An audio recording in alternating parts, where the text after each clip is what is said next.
বান্দরবানের বিভিন্ন পাহাড়ের ঢালে বেড়েছে জুমের আবাদ। ধানের পাশাপাশি নানা রবি শস্য আর সবজির আবাদে রঙিন হয়ে উঠেছে পাহাড়। অনুকূল আবহাওয়াতে ফলন ভালো হওয়ায় খুশি চাষিরা। ইয়াসিনুল হাকিমের পাঠানো রিপোর্ট।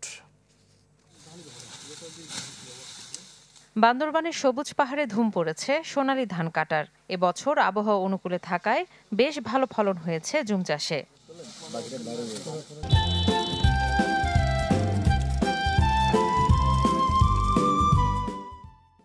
ধানের পাশাপাশি জুমে করা হয়েছে ভুট্টা, তিল, আদা, হলুদ, মরিচ, চিনার সহ বিভিন্ন মিশ্র চাষাবাদ।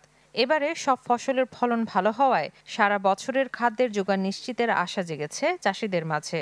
এই বছরে বৃষ্টি ভালো হওয়ার কারণে ফলন একটু ভালো হয়েছে আর কি। পেঁপে আছে, কলা আছে, মিষ্টি কুমড়া, চার কুমড়া, মালভা, গৈছে সবগুলো আছে। গত বছরের তুলনায় এবছরে অনেকটাই ভালো ফলন আশা করা যায় বা হবে বলে আশা করি। আগের বছর থেকে এই বছরে আরো বেশি ফলন পাচ্ছি। জুমের এই ধান আমরা বিক্রি করি না। এই ধান নিয়ে আমাদের পরিবার সারা বছর চলি। পাহাড়ি এই জেলায় জুম চাষের আবাদ বাড়াতে চাষিদের প্রশিক্ষণ সহ সব ধরনের সহায়তা দেওয়া হচ্ছে বলে জানায় কৃষি সম্প্রসারণ অধিদপ্তর।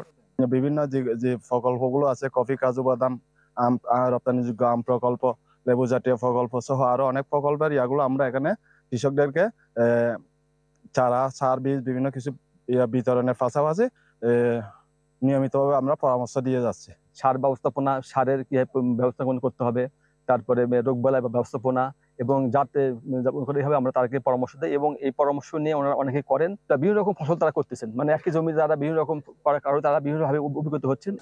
কৃষি সম্প্রসারণ অধিদপ্তরের তথ্য মতে বান্দরবানে 2024-25 অর্থ বছরের তুলনায় 2025-26 অর্থ বছরে 93 হেক্টর বেশি জমিতে জুমের আবাদ হয়েছে। Desk report, channel 24।